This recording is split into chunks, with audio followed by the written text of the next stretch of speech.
భారత్ మాతా key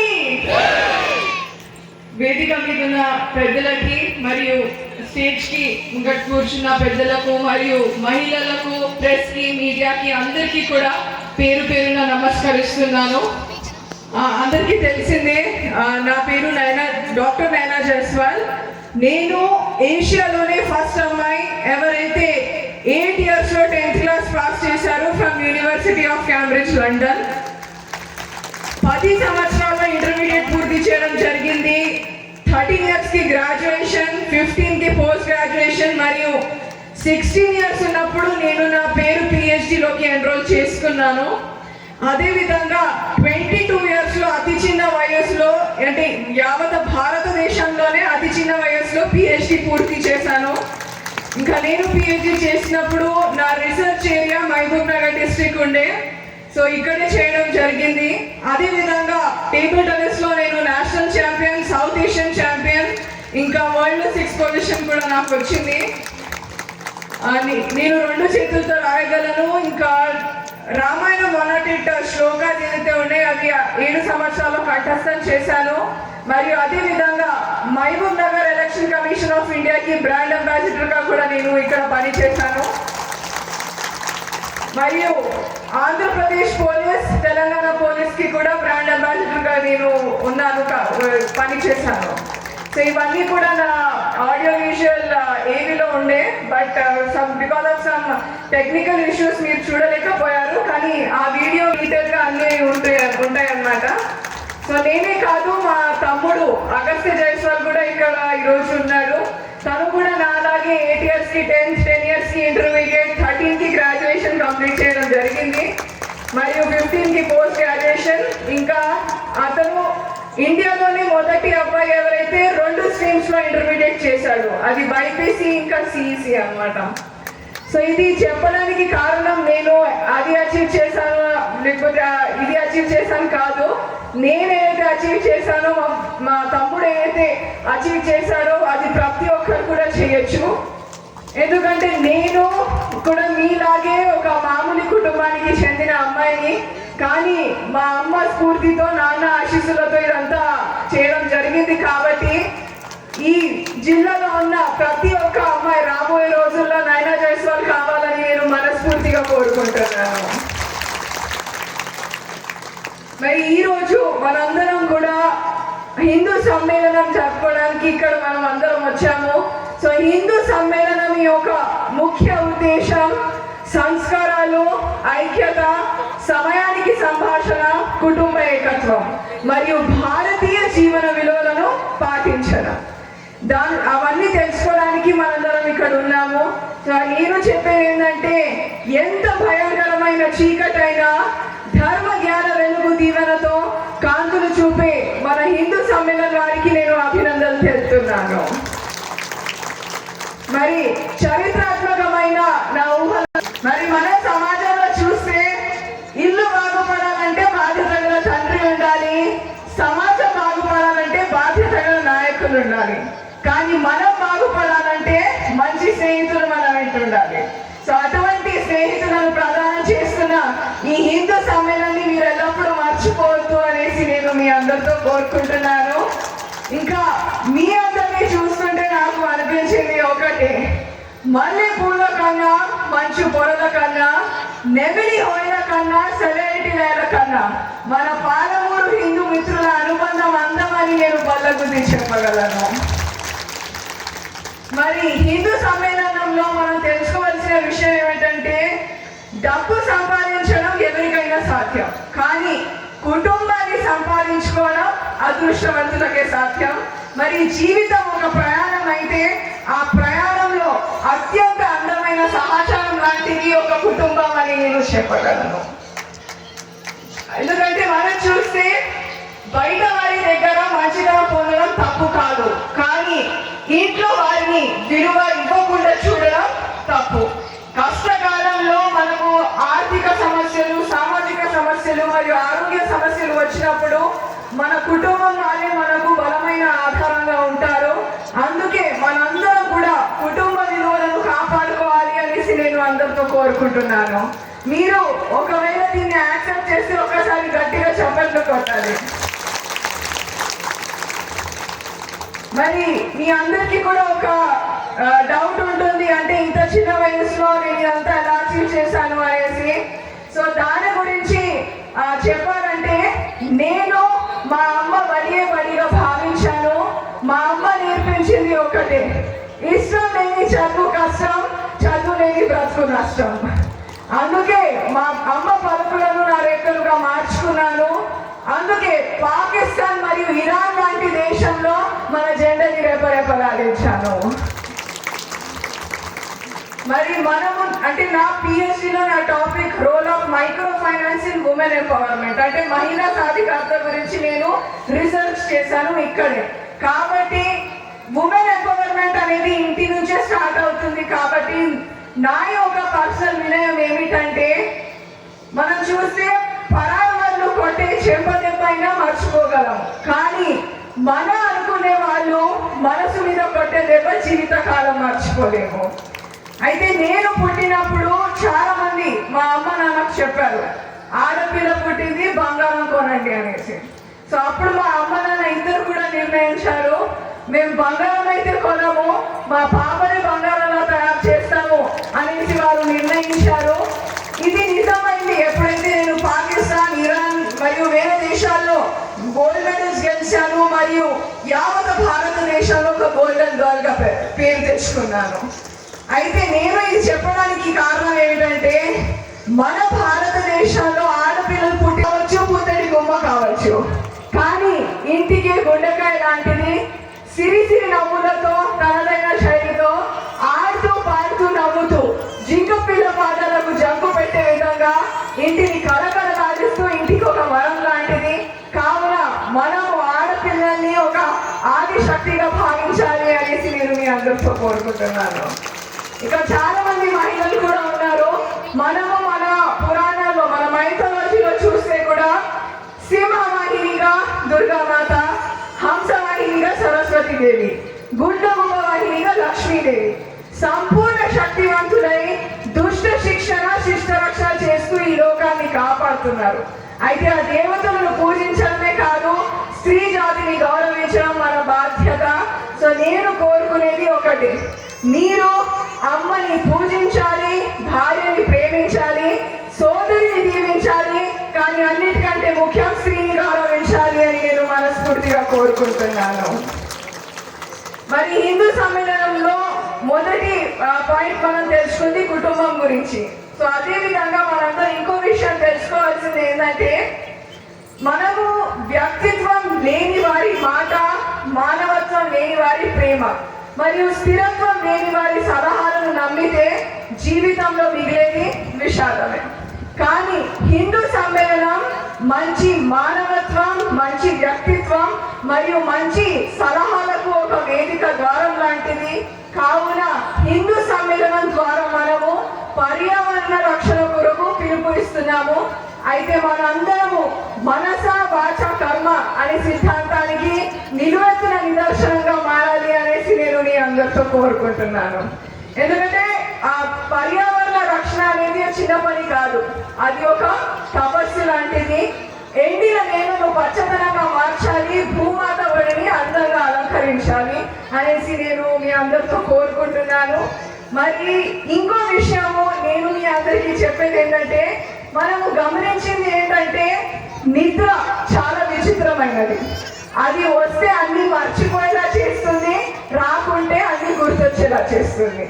so భవిష్యత్తులో మనము హాయిగా పడుకోవాలంటే మన పర్యావరణాన్ని రక్షించుకోవాలి అనేసి నేను కోరుకుంటున్నాను. అయితే మనందరం కూడా ఈరోజు కలిసి ఒక సంకల్పం చేద్దాం, పచ్చని ప్రపంచాన్ని నిర్మిద్దాం. ఎందుకంటే మనము చెట్లు నాటితే జీవితం చిరునవ్వులు చిందిస్తుంది మరియు భూమాత సేవే నిజమైన సేవ, పచ్చదనమే జీవితానికి అందం అనేసి నేను చెప్పగలను. ఒకవేళ ఈ హిందూ సమ్మేళనంలో మనం తెలుసుకున్న రెండవ పాయింట్ మీకు అర్థమైతే ఒక్కసారి గట్టిగా చప్పట్లు కొట్టాలి. నాకు మీ నుంచి కూడా రెస్పాన్స్ వస్తే నేను మీకు ఇంకా మంచి వాటిని మీతో షేర్ చేసుకోవచ్చు. సో ఒకసారి గట్టిగా చప్పట్లు. ఎందుకంటే మీరు చూడండి, మనమైతే చప్పట్లు కొడుతున్నాం కదా, ఈ claps are fat free, sugar free, GST GST కూడా లేదు చప్పట్లు కొట్టడానికి. And absolutely free of cost. మన బాడీలో బ్లడ్ సర్క్యులేషన్ కూడా బాగా జరుగుతుంది కాబట్టి always be clapping and smiling always అనేసి నేను చెప్పగలను. సో ఒక్కసారి గట్టిగా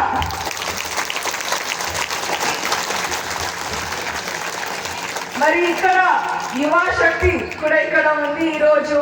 సో నేను మీ అందరికీ చెప్పేది ఏంటంటే, మా అమ్మ నాన్న చెప్తూ ఉంటారనమాట, జీవితంలో మనం ఎంత ఎదిగినా, ఏ స్థాయికి ఎదిగినా అంత ఒదిగి ఉండాలి అనేసి. సో మీ అందరికీ నేను చెప్పేది ఏంటంటే, మీరు ఎన్నడూ విద్య నేర్పిన గురువుని మర్చిపోవద్దు, ధనం వచ్చాక స్నేహం మర్చిపోవద్దు, భార్య వచ్చాక కన్నవారిని మర్చిపోవద్దు, గౌరవం వచ్చాక గతాన్ని మర్చిపోవద్దు, మరియు అవసరం తీరాక సహాయపడిన దేశాన్ని మర్చిపోవద్దు. ఎందుకంటే ప్రస్తుత సమాజంలో సినారియో ఎలా ఉందంటే, అది ఏ విషయమైనా కానీ అవసరానికి వేడుకుంటారు, అవసరానికి వాడుకుంటారు, అవసరం తీరాక ఆడుకుంటారు. ఎందుకంటే తింటున్నంతసేపు ఇస్తారాకు, తిన్నాక ఎంగిలాకు అంటారు. మీతో అవసరం ఉన్నంత వరకే మీ విలువ, దాని తర్వాత చేతులు ఎత్తేస్తారు. అయితే మీరు జీవితంలో ప్రతి అడుగు చాలా చాలా జాగ్రత్తగా వేయాలి అనేసి నేను యువ శక్తితో కోరుకుంటున్నాను. మరి మనము చూడొచ్చు, రాముడు రాయిని ఆనందిగా మార్చాడు, అదేవిధంగా శివుడు గంగని తలపై మోసినాడు. సో వారి స్ఫూర్తితో మన జీవితానికి బంగారు జీవితం చేసుకోవాలంటే దానికి మనమే శిల్పి. మనం తలుచుకుంటే అన్నీ సాధ్యమే. మరి మీరందరూ చూడండి, రాముడంతటి వాడు రావణుని నచ్చలేదు, మరియు కృష్ణుడంతటి వాడు కంసుని నచ్చలేదు. అయితే జీవితంలో అందరికీ నచ్చేటట్లు మెచ్చేటట్లు జీవించాలంటే అది కాని పని.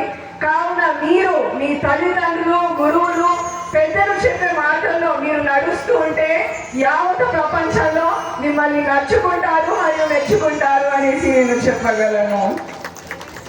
మరి సముద్రంలో చెలరేగే అలలు ఎన్నో, కానీ సముద్ర తీరానికి చేరేవి కొన్ని. అదే విధంగా జీవితంలో పరిచయం ఎందరో, కానీ జీవితాంతం తోడు ఉండేవి మా హిందూ స్నేహితుల మిత్రుల స్నేహం ఒకటే అని నేను చెప్పగలను. సో అందుకే చెప్తారు, పూసిన పువ్వు వాడిపోతుంది, పండిన పండు కొళ్ళిపోతుంది, ఎండిన ఆకు రాలిపోతుంది, కానీ నమ్మకంతో ఏర్పడిన మా హిందూ మిత్రుల స్నేహం ఎల్లప్పటికీ నిలిచి ఉంటుంది అని నేను చెప్పగలను. మరి అదే విధంగా జీవితం అన్ని జీవితం ఒకటి మనకు నేర్పదు. కొన్నిసార్లు జీవితంలో ఎదురయ్యే మనుషులు, వాళ్ళ ప్రవర్తన నుంచి కూడా మనం నేర్చుకోవాలి.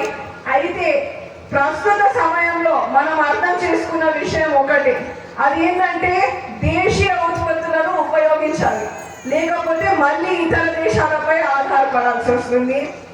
మరి మన దేశపు వనరులతో అభివృద్ధి జెండను ఎగరేయాలి, ఆత్మనిర్భరత దీపాన్ని వెలిగించి ముందుకు సాగాలి, లోకల్ను వోకల్ చేయడం మన నినాదంగా మారాలి.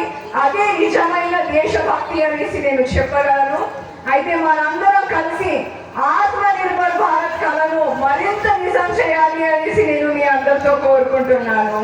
ఒకవేళ మీరు దీన్ని యాక్సెప్ట్ చేస్తే ఒకసారి గట్టిగా చెప్పట్లు. మరి ఇవన్నిట్లో ముఖ్యమైన విషయము హిందూ సమ్మేళనం నుంచి మనం నేర్చుకోవాల్సింది ఏంటంటే, సమాజంలో హక్కుల కన్నా ముందు కర్తవ్యాలను మనం పాటించాలి. అది ట్రాఫిక్ నియమాలను పాటించడం, ఓటు వేయడం, మరియు నిజాయితీగా ట్యాక్స్ పే చేయడము, మరియు శిక్షను ప్రోత్సహించడం, మన దేశ ఐక్యత మరియు సమగ్రతను కాపాడుతూ మన రాజ్యాంగాన్ని గౌరవించడం, మరియు చట్టాలను పాటించడం, ఇతరులకు సహాయం అందించడం, ఒక బాధ్యత గల పౌరుడిగా ఉండడం మన యొక్క సూత్రాలుగా మారాలి. మరి మీరందరికీ ఈరోజు నేను చెప్పేది ఏంటంటే, మనం ఈరోజు మన ధర్మం కోసం, మన దేశం కోసం తెలుసుకోవడానికి ఇక్కడ వచ్చాము. సో మీరందరూ కూడా ఇది తెలుసుకోవాలి.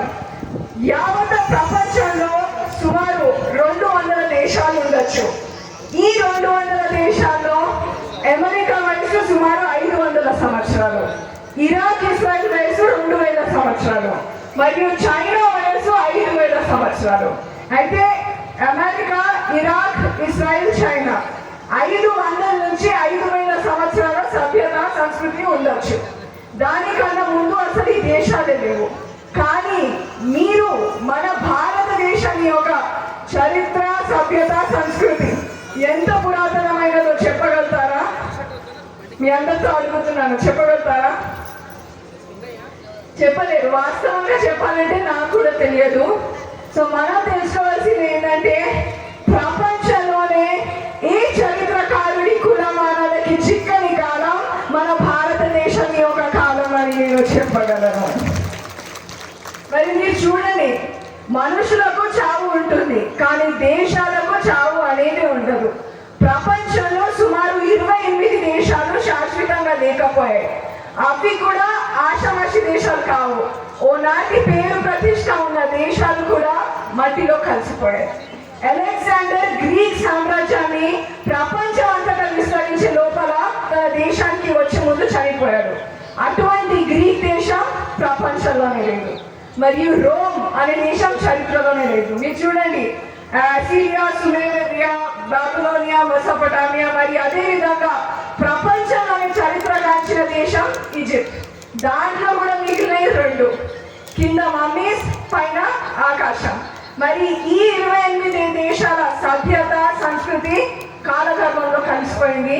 అయినప్పటికీ ఎన్ని కష్ట నష్టాలు వచ్చినా, ఎన్నిసార్లు ఆక్రమణలకు గురైనా, ఎన్నిసార్లు దండయాత్రలకు గురైనా మన దేశ సభ్యత, సంస్కృతి చెక్కు చెదరలేదు. మనము హిస్టరీలో చూస్తే షేకులు, హూరులు, బార్బర్లు, డచ్ వాళ్ళు, పోర్చుగీస్ వాళ్ళు, ఆంగ్లేయులు తలకాయ కింద చేసుకున్నా, కాళ్ళు మీద పెట్టుకున్నా మన దేశ సభ్యత, సంస్కృతిని ఏం చేయలేకపోయారు. మరి 1857 నుంచి 1947 వరకు నానాసాహెబ్ పేష్వా, తాంత్యా తోపే, ఝాన్సీ లక్ష్మీబాయి మరియు 3,50,000 మంది ఉరి కంబాలను ముద్దు పెట్టుకున్న దేశం మన భారతదేశం. మరియు అటువంటి మహానుభావులను కన్న తల్లి మన దేశం. అయితే ఇటువంటి దేశంలో పుట్టడం మన పునర్జన్మ సుకృతంగా మనందరం భావించాలి. ఒకవేళ మీరు ఇది భావిస్తే ఒక్కసారి గట్టిగా చెప్పచ్చు. సో మనందరము తెలుసుకోవాల్సింది ఏంటంటే, సమాజంలో డబ్బుతో పైకొచ్చిన వాడిని డబ్బున వ్యక్తి విలువిస్తాడు, కష్టపడి పైకొచ్చిన వాడిని కష్టపడి ప్రతి వ్యక్తి విలువిస్తాడు. కానీ దేశభక్తితో కూడిన వ్యక్తిని ప్రతి ఒక్కరూ గౌరవిస్తారు మరియు ఆదర్శిస్తారు. అందుకే మన రక్త ప్రతి చుక్క ఒకే మాట, అది జై జవాన్ జై కిసాన్.